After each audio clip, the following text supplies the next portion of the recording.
Did you know that if you're the owner or operator of an aircraft, you can replace your own tires yourself? According to 14 CFR Part 43, Maintenance, Preventative Maintenance, Rebuilding and Alteration, the holder of a pilot certificate issued under 14 CFR Part 61 may perform specified preventative maintenance on any aircraft owned or operated by that pilot.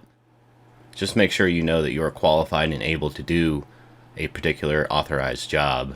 Know your limitations. I'll put a link to the CFR in the description below, as well as this handy pamphlet that was put out by the FAA. Let's show you how to do that job right now.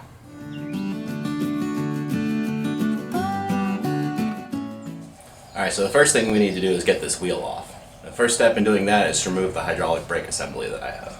So let's move these grip lock ties out of the way.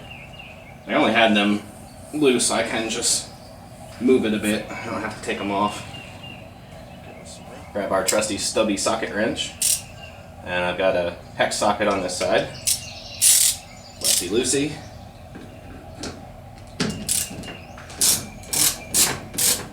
Other side.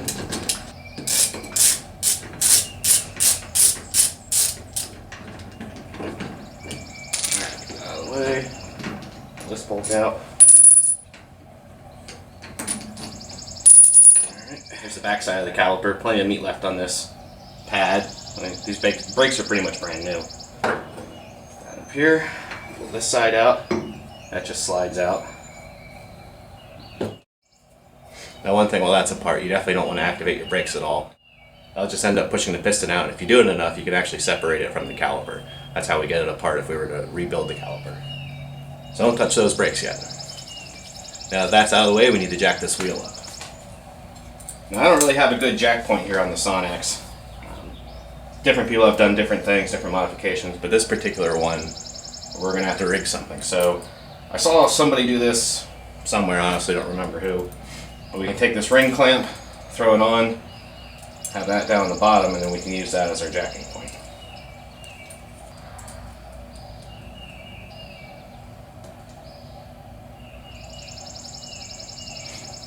But if your aircraft has a specified jacking point, use that.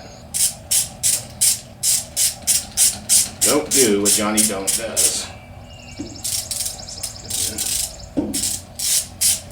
We don't want to go crazy tight, but we do want to make sure it's not going to slide. In this case, it's a titanium gear leg. We're not going to do any damage to this. We'll strip out that clamp before we do anything to the leg. It's your basic home automotive floor jack. Nothing special. We're not going to take it up real far, we're just going to do just enough so we can get the wheel off the ground and spin it.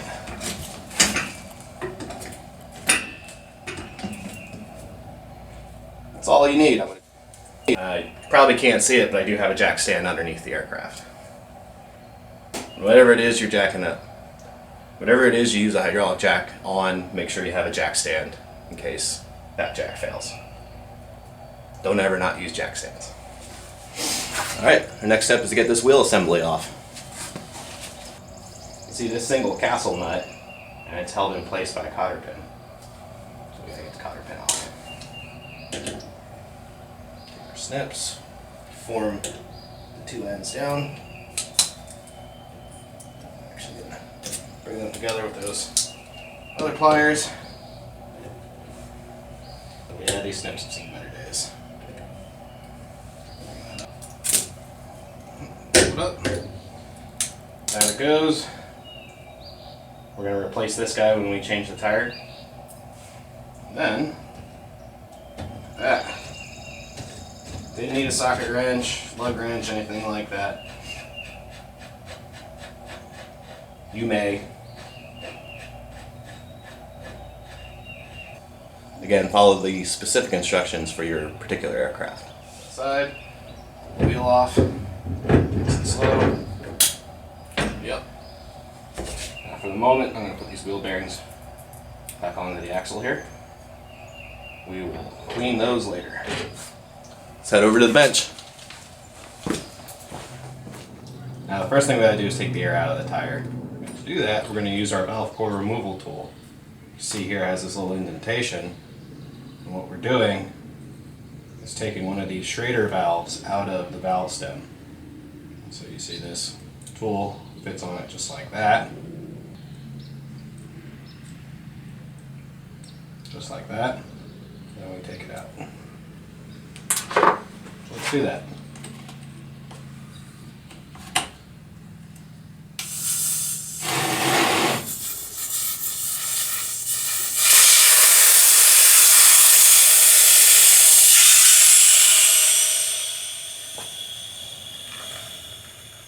Now you can just do it manually by pressing that down, but this takes no time at all. It's so much faster. Next thing we're going to do is, because I have the O'Keefe hydraulic brakes, I need to take this brake disc off. And for that, we're going back to our hex sockets, in this case 1/8 inch. Take these off. Loosen them first, and then take them off. And you'll notice I'm doing this in a star pattern. Taking it off is not as big of a deal, but I just always do it that way. I have this bag here, so in everything that we're doing I won't lose those screws. And put that off to the side. Put these gloves on that I should have had to begin with. Move the brake disc, set it off to the side. Here we can see this is a brake adapter that bolts onto the wheel. On the other side. So this is actually a 2-piece wheel. See the studs coming through. And then the brake adapter for the O'Keefe system. For the time being, we're going to leave this together. So the next thing we're going to do is break the bead off. Now there's a couple different ways to do this. You could have a bead breaking machine. Some people also put these down on the shop floor and stand on them, put all their weight on it. If I was going to do that, I would take this adapter off so it would sit flat. Now, one thing I found that works pretty well is regular old bar clamps. Just like this. So, you can also use big C clamps, whatever you have, whatever works for you. You don't need to go out and buy a bunch of special tools if you already have stuff like this around. Let's see if you can see this. I can already push this bead away just by hand. I'm going to set this on here. And notice I'm making sure I'm not touching the rim, but I am as close to it as I can be. And then I'm going to compress that, just like that. Now you can already see let's push that a good bit. But now we'll go ahead and work that in. Get some popping. Should be able to see how well that's already moved away. Now, well, I can rest there while I get another clamp. And I have 6 available, but you can get away with 4. Okay. And now you can already tell, even with just the 3s, I could probably get away with just using the 3. I can freely move this rim around. That bead is off of both sides, but we're going to make this even easier for ourselves.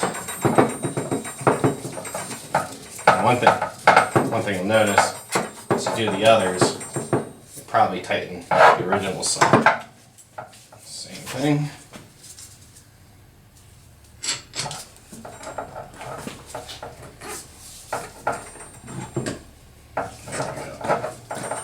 And now all we got to do is break these studs loose. Not emphasize the word break. For that, in my case, I'm going to need a 1/2 inch wrench and a 1/2 inch socket wrench. Now, what I'm going to do, save myself a little bit of time and effort, is I am actually going to use an impact wrench. I'm going to use this impact wrench.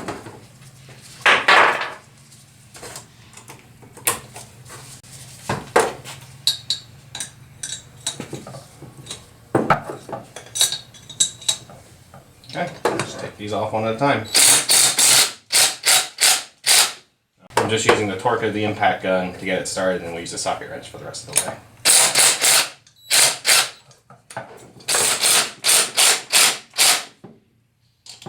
As I said, taking the air out is the very first step. It has been on record where people have loosened up these wheel halves while there was still air in the tube, and it came apart and it's killed a few people. So don't let that be you. Take the air out first, break the bead, then take your wheel apart. The rest of the way.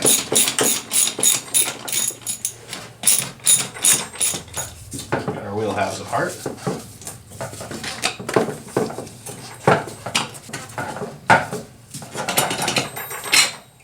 That's our outer half. I'm going to go ahead and use our Sharpie. Mark this left side outer. You don't have to do that, but it's just something I prefer to do. Back half off. Right off to the side. And then we can just... There we go. Alright, now that's apart. Here, brake adapter back here. Alright. This one, left side, inner. Now next thing we want to do, we want to clean up these wheel halves all the way around, clean them up as good as you can, and inspect everything for cracks. Make sure I don't have any cracking anywhere, especially inside here. So I'm going to go do that now, and we'll come back. Alright, our wheel halves are clean, we've inspected everything, everything looks good. We can proceed and get this all back together. Brand new tire, brand new tube.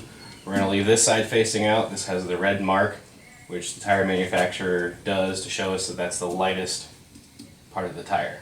So what we'll do, so you'll see this side, but we'll line up our valve stem with that red mark. Brand new Aero Classic leak guard tube. We'll see. Get this out. You can see our new valve stem. Pretty fancy. We'll loosen this up. Alright, get our valve core removal tool. I'm going to take the schrader valve out again.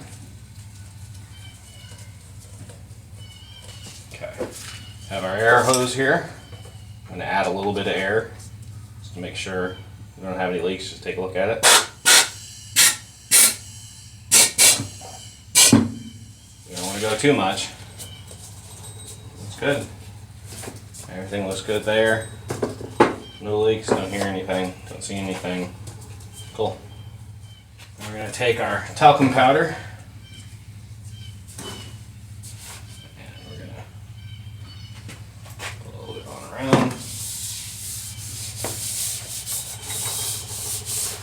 This lubricates everything inside of the tire. You don't really want the tube spinning around because then you tear your valve stem, but this just helps cut down on friction on the inside between the two rubber surfaces. Alright, take the tire, put a little bit in the tire tube. Around.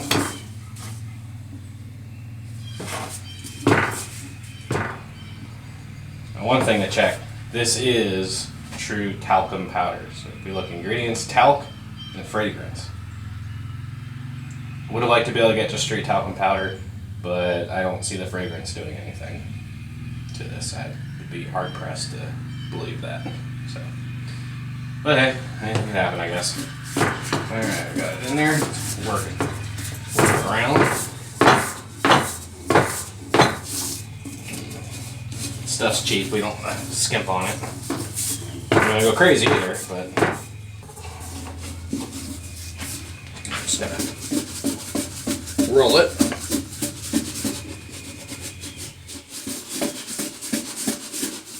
Okay. Get that out.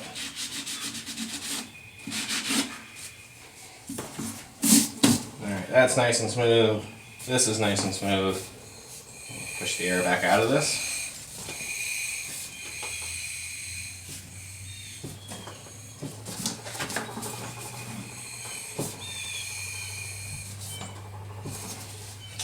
Fold it back up just to help us get it inside the tire, because it is only a 5-inch rim.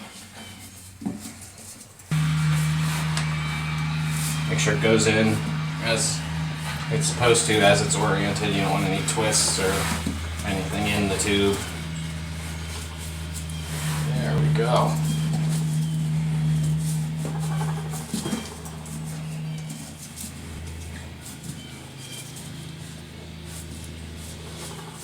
Everything looks good there.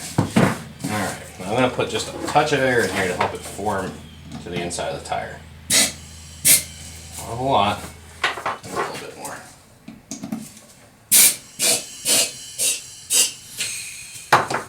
There we go. Now I'm happy. The reason we're doing that is just to make sure that it forms inside the tire and the inside of this tube spreads out enough so when you go to put the wheel halves together, you don't pinch a tube. Right? This is a really nice thing with the two-piece rim. It's a lot harder to pinch a tube in this than, say, on like a dirt bike wheel or something like that. I've done that. That sucks. So have our mark with outer, inner. So, outer. And get. See this? There's the cutout for the valve stem. And you can see these little pintles here. Help orient it. Okay. It feels good and flush. Everything's set up. You can see inside there. We're not pinching a tube or anything. But we do need something to help hold this together while we're trying to seat the bead.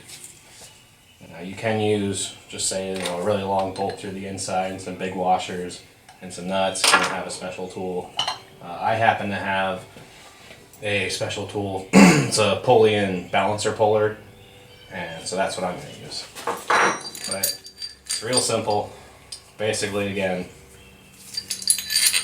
you just have if you have a long bolt, a nut, and some big washers. These are actually crankshaft washers from the V8. But if you have these, something like this, you can do this. Through, put these nut on, and grab the other two bolts.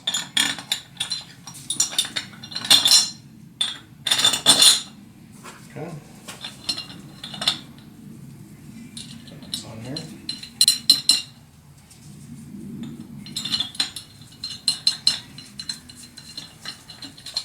All right. So run this bolt to the front. It's flush there on the edge of the wheel. Take the washer.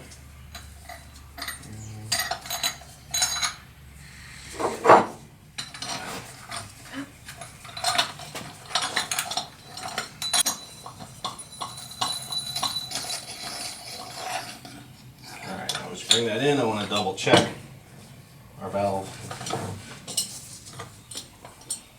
core still lined up at the red mark. Wheel halves are still together. Tighten that up. And this is just going to be hand tight. It's nothing too crazy. And then of course we just want to make sure we have room to get a wrench on these. Okay, so now those two wheel halves are together. Again, double check. Red mark, valve core. Everything's lined up.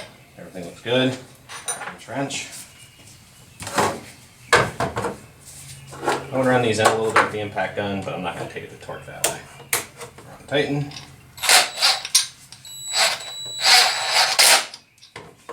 A little bit at a time.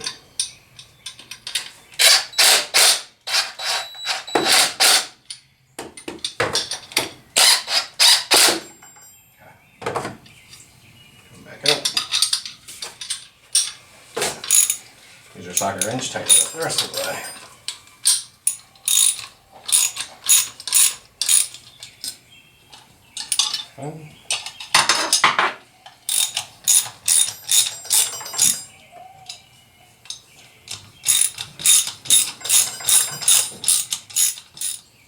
valve core. Use our tool.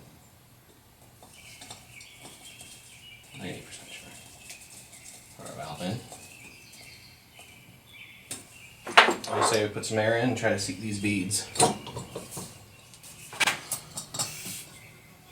Make sure you keep your fingers clear of the edge of the rim.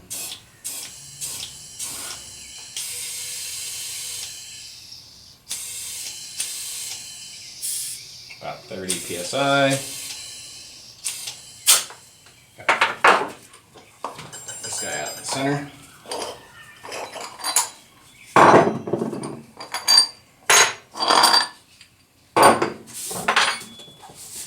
Everything looks good. Bead is set all the way around.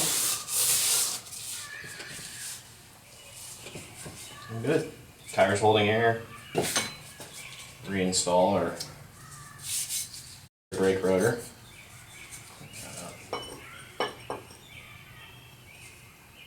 Line up our rotor. Got some anti-seize here. Add to our bolts. See, there's some old stuff on there, but I'm not going to worry about taking that off. Start this guy. I'm just going to start him. Again, following the start pattern. Out. Righty tighty. Again, following our start pattern. Okay. Alright, now it's time to repack the bearings and we can put this back on the airplane. Well, this video is already long enough, so I'm going to put out a separate video on packing bearings. Both repacking old bearings and packing brand new ones for the first time.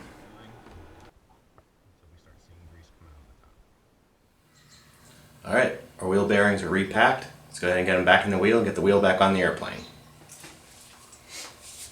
We left our bearings oriented the proper way. Could actually just back on here. Clean that up.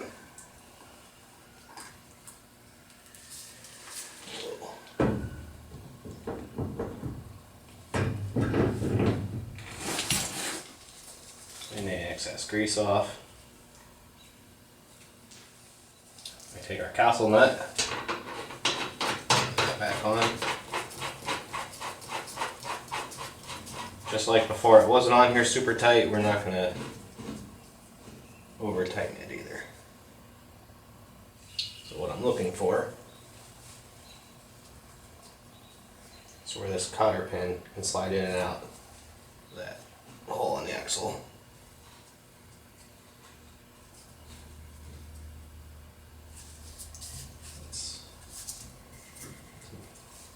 So now if I go all the way to this notch, no free play at all on that bearing. We want a little bit, so we're going to go back up to the last notch. And here I got a little bit. And that's what I want. Insert a cotter pin.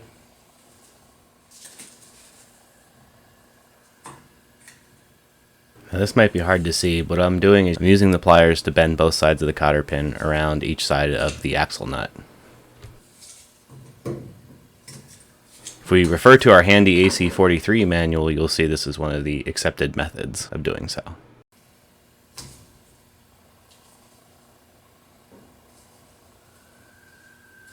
Now I need to put our brake caliper back together.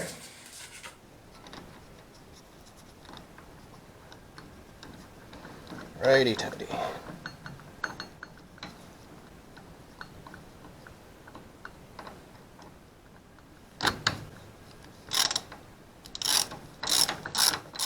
Well, that's it, guys and gals. It's really not that hard of a job to do. And as always, thank you so much for watching, and like, subscribe, leave me a comment down below.